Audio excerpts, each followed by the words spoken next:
am not matching right now. I have gray, black, flannel. Just ignore that. Hey, it's hot. It's really hot.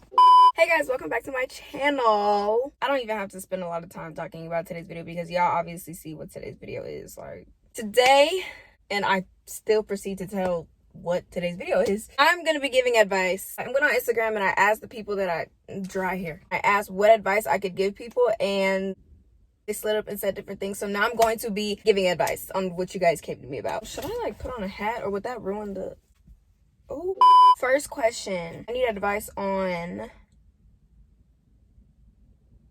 Why do people feel the need to stare? Somebody's grandfather was just walking by, just staring at me. Didn't wave, didn't smile, none of that. Just, yes, hello. Sorry. I need advice on girls. Why do y'all think we don't look at other girls? Huh? Well, I don't think that. For the girls out there that actually believe that, like, they're the only girl that their boyfriend finds attractive. Because there are some girls that even believe, you know, once you're with somebody, they're the only person that they find attractive. And that is just simply a lie. Like, we are human. At that, teenagers. So we're obviously going to find other people attractive. Yes, it's natural to look at other girls. But don't do it in front, like, you know what I mean? Like, if you with your girl, you checking out another girl, like, that is just flat out disrespectful. Don't do that. Like, I'm sure guys do it when we're not around. I need advice on spotting toxic people / friends.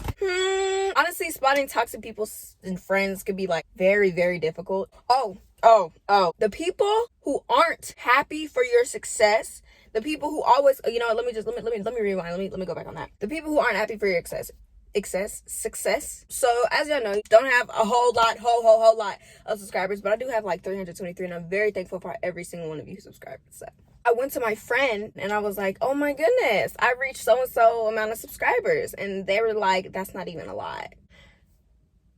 So-and-so has more than you. Oh, bye-bye. There is no need to compare me to some other YouTuber. I'm just starting off. I am telling you my progress and sharing with you how excited I am about my new goal or success and everything. And you just brought me down. People that bring you down are not your true friends. That is some toxic stuff right there. No, the phrase, it was just a joke. No. I do feel like people who are your friends, there are some truth behind the jokes that they make. Ew, she's so ugly. And then I address you, like I come to you about it. It was just a joke. No!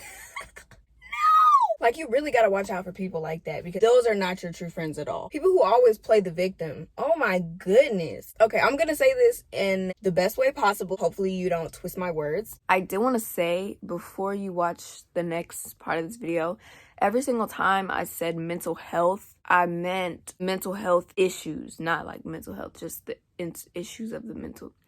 Okay, enjoy. People who use mental health as a excuse, that is toxic. That is not okay. By no means am I saying that mental health is fake or anything, because I personally don't believe that, and I know that mental health is very much real. I just feel like if you're constantly using mental health as an excuse or to try to trap somebody, like for example, right, I want to go out with a friend. I want to go out with Sarah and Mike, okay?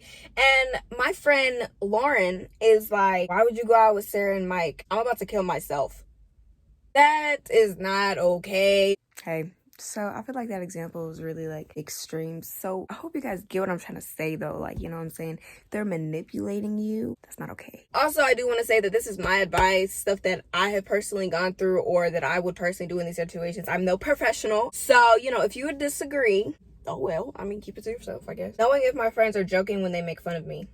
Oh, okay, I was just talking about this kind of briefly. You know, sometimes your friends will joke with you and you feel like there is some truth behind those jokes, and you're like, why are you talking to me like that? I mean, you know, like I said, there are some actually like close friends, like my best friend, dog, we are so rude to each other, but we know it's a joke. If there's somebody you're not that close to, or if it makes you feel uncomfortable in any way, you need to tell them, because you need to express to them like, yo, like, when you make jokes like this, it makes me feel some kind of way. And if they're like, oh, you're being extra, oh, you're being dramatic, then they need to go, because those are not your true friends and they're not respecting how you feel. Any advice on my relationship? It's stressful. I think that all relationships have their stressful times, but a relationship as a whole, like, it should not be stressful, especially at this age. We are teenagers. Like, we should not be stressing over no boy or girl. People are staring again. If a relationship is just stressing you out so much and you're so stressed all the time, you need to leave. You need to distance yourself from them, because We have so many other things to worry about. Relationships and boys should not be something we stress over. How to get someone to match your energy? You can't. You really cannot make somebody match your energy. Now, I understand, say if it's like a new friend and, you're just getting to know them. Okay, they may be a little shy at first, so I say give them some time to warm up or get used to you, get comfortable around you. But over time, if like somebody's just not matching your energy or they're bringing you down in any way, like if you're on a high and somebody else is like down here, in no way to me is that cute. You really need to distance yourself from that person. Like me, I'm big on energy. If I'm letting off all this positive energy and you're just giving off like negative energy, stop, because that's not cute and I don't like that. How to get a bigger butt? Well, I don't know. Girl, I'm not the person to ask because I don't have one. I need advice on self-love. This is a very interesting topic just because I feel like so many people struggle with self-love and struggle with loving themselves, insecurities, body positivity, everything. There's another question in there that says any advice on body positivity. I'm gonna kind of combine body positivity and self-love along with like insecurities. I think there's another question that talks about struggling with insecurities. So I'm just gonna combine all of them. We all struggle with insecurities. Everybody. I don't care. They can be the prettiest person they still probably struggle with some insecurities, which is very normal. Hi, I'm back. So I also wanted to address this. Even if somebody isn't struggling with the insecurity right now, they probably have before. I used to struggle with a lot of insecurities. I think that I am insecure about something sometimes, but I don't let it consume me. Like I'm really able to nip it in the bud. If I feel insecure about something, I completely like switch my mind, focus on something that makes me happy. I focus on something about myself that I actually love. Don't compare yourself to people. That is one thing that I used to do a lot. If there's a boy that I liked that didn't like me and like somebody else, I would compare myself to that girl because what does she have that I don't have type thing. I would compare myself to celebrities, which is honestly a very big mistake. Don't compare yourself to celebrities. First of all, half of them are plastic. Obviously, there are some celebrities that have natural bodies, but a lot of them, I don't know. There's nothing wrong with getting surgery. Like if you want to do something to your body, okay, do something to your body. That's like up to you and whatnot. I feel like they're like 16-year-old girls who are comparing themselves to like 25-year-olds. Like, come on, we still have so much growing to do in all aspects, like physically, mentally, emotionally, everything. Like we have so much growing to do. We're only teenagers. We don't need to stress ourselves out because we don't look a certain way. Honestly, a lot of women, guys too. There are a lot of guys who say they want a particular body shape, and females who do not have that particular body shape tend to feel very insecure. Even women will bring other females down because of their body. That's annoying. Not everybody has a figure 8. Not everybody has a small waist, big old boobs, big old butt, especially at this age. One thing that I used to do is talk myself down. Words are very powerful. Once you start changing that and literally telling yourself every day that you are beautiful and that you matter, you truly have to believe it though. It only takes 21 days to form a habit, I believe. So if you say that for like 21 days, at least, I promise you'll at least feel a little bit different, because words are so powerful. People don't understand that. So stop talking yourself down. Stop comparing yourself to people. Know that you are loved. You are beautiful. You are made in the image of God. Do you hear me? Trust me, I understand it's not easy. I used to struggle with insecurities for so long, and it was about different things each year. Like I know when I was younger, I went to a predominantly white school. Everybody had like bone straight hair. I was insecure because my hair was not like that. I love my curls now, but back then, I feel like all curly girls like go through a phase where they just don't like their curls, but I mean, that's beside the point. 7th to 8th grade, I started to feel insecure about my body. Sometime in high school, I liked this guy, and he liked another girl, so I was comparing myself to that. Like, it was just, I'm still in high school, but that was early high school. That was like sophomore year. I understand what it's like to struggle with insecurities, but do what I just said, and I promise you things are gonna get better. It worked for me, it can work for you. My boyfriend and I are young, but we still want to get married by the age of 18. Oh, okay. I'm not sure how to give advice on this or anything. I literally could never see myself getting married by the age of 18. Like, imagine, I'm gonna be in college. To each their own. If your parents are cool with it, go home. My boyfriend cheated. No advice needs to be given. You need to leave him. That's it. Simple, plain, point blank, period. Plain, simple. I need advice on being loyal. If you need advice on how to be loyal, you don't need to be in relationships at all. I can't give advice on how to be loyal. That's just a decision that you have to make yourself. Getting out of my comfort zone. That just takes time. For example, if it's your first day of school, obviously you're nervous, you're uncomfortable, but when you start to talk to your classmates, get to know your classmates, you become more comfortable. So more time spent doing whatever or with whoever will increase your comfortability with them or doing whatever.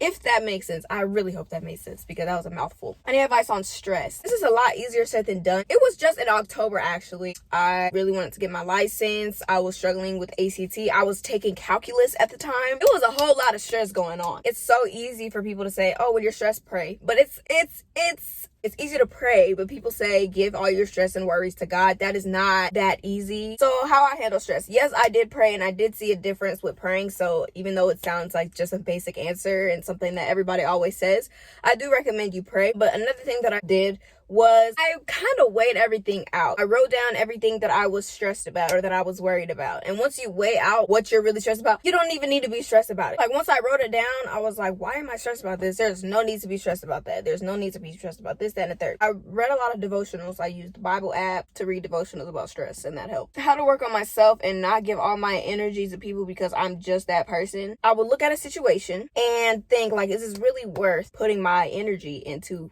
Because a lot of things we just don't need to be putting our energy into. A lot of people we don't need to be putting our energy into. So I think you should just think about it first. Like, is it really worth it? How to get out of the talking stage. I don't think that this is something that should be rushed if we're being 100% honest. Just because in the talking stage, you're getting to know somebody. You are seeing if you're even going to date that person. So I wouldn't rush getting out of the talking stage. Now, listen, if you're in a talking stage for 8 months, okay, then you may have to at least talk to them about it, or you just may have to leave in general, because why haven't you made me your girlfriend after 8-9 months? That is not okay. What is the point of us talking? Because then I'm gonna start to feel like you don't want to actually be in a relationship with me. Don't get my hopes up. I'm thinking we about to get together and you just talking. How do you get through hard times? Is in anxiousness.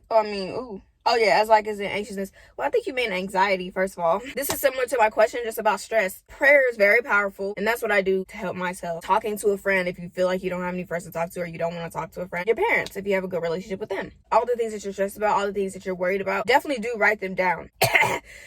I don't got corona, y'all. It's just my allergy. Last question we have is how to pick a college. No idea. Even though it sounds kind of bad. I've known what college I want to go to since I was a junior in high school, and I only applied for that college. I did not apply for multiple colleges, and I know that people are like, why would you do that? Well, because I just knew what college I wanted to go to. That is all for today's video. I hope you guys enjoyed. I hope you guys are able to take something from this video. Make sure to subscribe. Go ahead and like and comment, turn on your post notifications, share, anything like that. I will see you guys in my next video.